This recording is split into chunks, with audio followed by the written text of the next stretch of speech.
Morning, brothers and sisters. Yep, there it is. Morning, brothers and sisters. This is Pastor Scott. This is What's Up Wednesday. Do you know that bell beats at 88 beats a minute? So I think this is going to be my soundtrack for the day.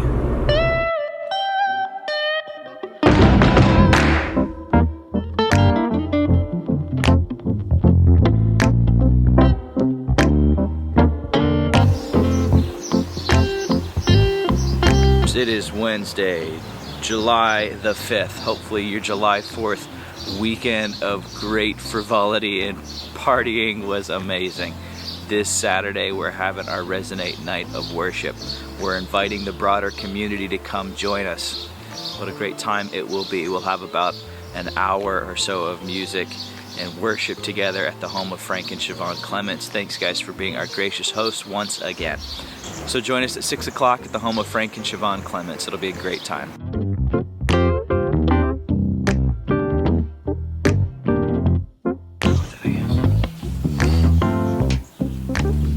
There's something called the Machiavellian concept, and the Machiavellian concept says this. It says that the ends justify the means.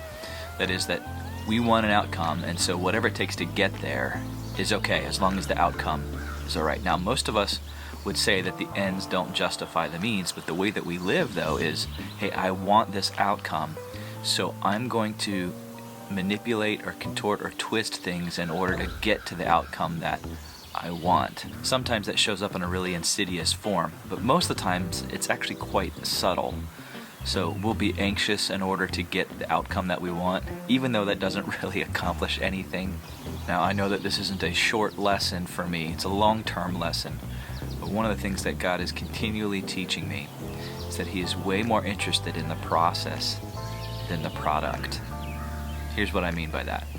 That God is way more concerned with the method that we carry out our life and how we do good rather than what is the outcome. I'm reading from this ancient writer, King David of Israel. He wrote in Psalm 37, he says this, he says, "Trust in the Lord and do good. Dwell in the land and cultivate faithfulness. Delight yourself in the Lord and He will give you the desires of your heart." In other words, what's on us is how we act in the process.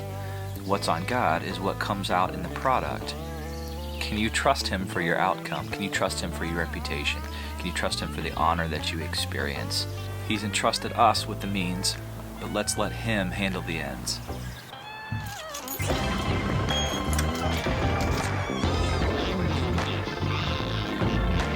There's that ray of sunshine. How are you? What are you doing? Kind of difficult to get in the building when your hands are full with fast food.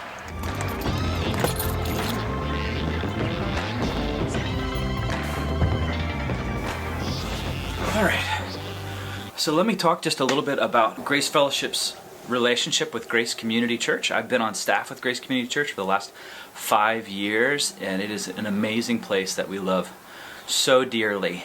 And Grace Community Church has sent Jennifer and I, the elders, and Pastor R, have commissioned Jennifer and I, as well as 4 other families, to go and plant Grace Fellowship Church in Brunswick. Now, our relationship with Grace Community Church will be that they are our sending church. They're our mother church, and they are supporting us spiritually. They are supporting us with counsel. They're supporting us financially as well. And we are so blessed to be partnering with them to invest in Brunswick.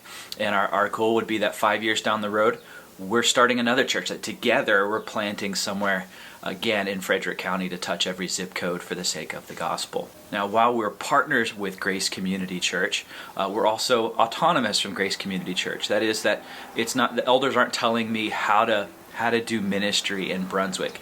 They're counseling me, they're encouraging me, and that's huge, to have that freedom to best reach these people as God has called us to reach them, and to have the support of this leadership team as well. Now, while the elders have sent us down here, we're not really asking anyone from Grace Community Church to come with us.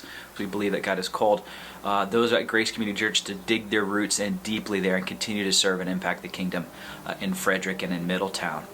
Now, if someone happened to be from Brunswick or happened to be from Point of Rocks and they're like, man, this might be something that I want to be involved with, here are 3 things that we're asking people to commit to. Number 1, to commit a year to this church plant if they want to be a part of this.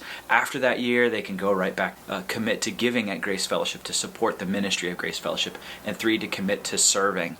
The reality is church planting is fun and it's exciting, but it's also really hard work. So when someone signs up to be a part of what's going on, they're signing up to be in the front lines and to be doing the hard work of the ministry. So if they can commit to those 3 things, for attending for a year, serving, and giving, hey, that's great. We'd ask you to go and talk to Pastor R and just tell him your heart about what you're led to do. We are so thankful for Grace Community Church, and we want to honor what they're doing to support and applaud and to continue to breathe air and life into Grace Fellowship Church. And we can do that by really honoring Pastor R and getting his blessing for those that want to be a part of what's happening at Grace Fellowship Church.